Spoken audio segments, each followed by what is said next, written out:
जवळ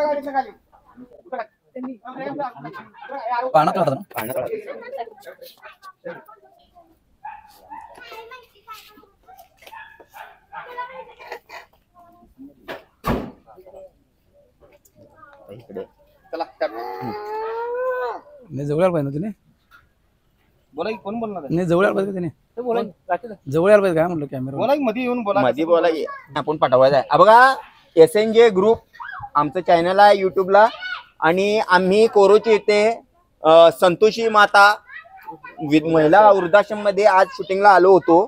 आपली टीम आहे ही सर्व जी कलाकार आहेत आणि त्यांना उत्स्फूर्त म्हणजे सगळ्यात महत्वाचं तर त्यांनी साथ दिली आम्हाला आणि चांगला अभिनय पण केला त्यांनी. त्यांच्यासाठी पहिला टाळ्या वाजवायला पाहिजे.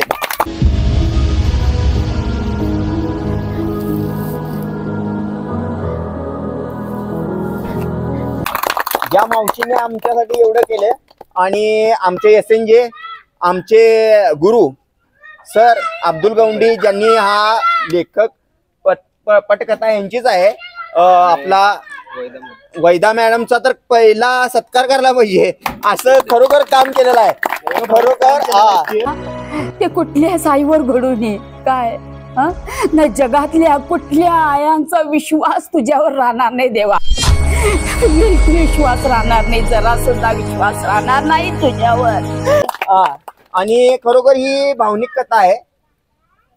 स्वतःचा मुलगा आज आपल्या आईला बघत नाही आणि वृद्धाश्रम मध्ये कसं येते काय येते हे बघण्यासाठी तुम्ही हा व्हिडिओ खरोखर बघायलाच पाहिजे. आणि ही स्टोरी करताना भयानं आम्हाला स्टोरी रचवली आणि इथे येऊन आम्ही बघितलो खरोखर की इथं पण तीच आहे तीच पोझिशन आहे. सांगा. आई म्हणजे सागर, आई म्हणजे माया ममता, आई म्हणजे दया करुणा, आई म्हणजे वात्सल्य.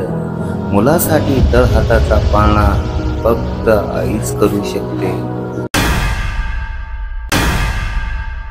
SNJ ग्रुप प्रस्तुत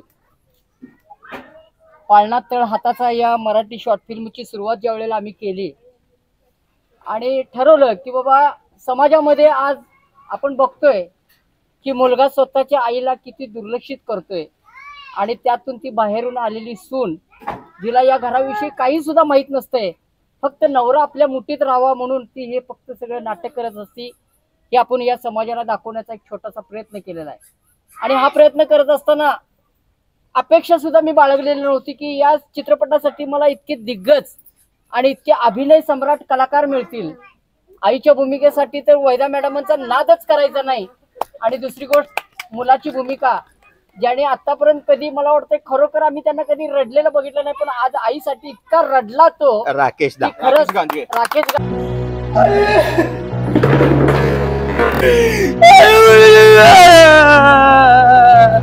अभिनंदन करावं वाटतंय. उमऱ्यातून कधी बाहेर आली नाही.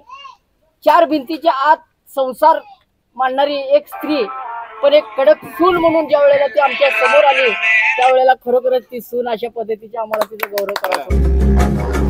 अगं वा ग वा तुझा पोरगा संसार आमचा बी हाय म्हटलं.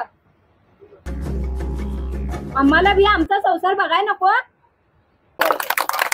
आणि ही स्क्रिप्ट करत असताना या वृद्धाश्रमचा मी एक संचालक म्हणून भूमिका पार पाडली आणि त्या भूमिकेत म्हणजे आमच्या भोसले मॅडमच्या कॅरेक्टरमध्ये पूजा माने मॅडम आणि माझ्यासोबत डॉक्टरची ज्यांनी भूमिका केली ते आमच्या SNJ ग्रुपचे प्रमुख आणि आमचे कॅमेरामॅन एडिटर यांनी मला लाख मोलाचं सहकार्य केलं. एवढीच विनंती.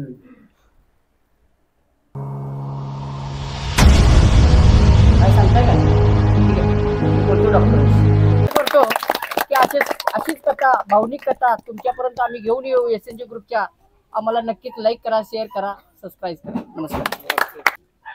तर पाळणा तळ हाताचा लेखक दिग्दर्शक अब्दुल गौंडी याने अगदी मस्त आणि काळजाला भेटणारी अशी स्टोरी तयार केलेली आहे. तिने आजपर्यंत प्रत्येकाच्या जीवनात काय ना काय तर घडत असतंय. प्रत्येकाच्या घरात आईचं आणि मुलाचं जे नातं कुठपर्यंत चाललंय काय चाललंय ते हिने आज स्पष्टपणे क्लिअर कट दाखवलेलं आहे या पिक्चर मध्ये.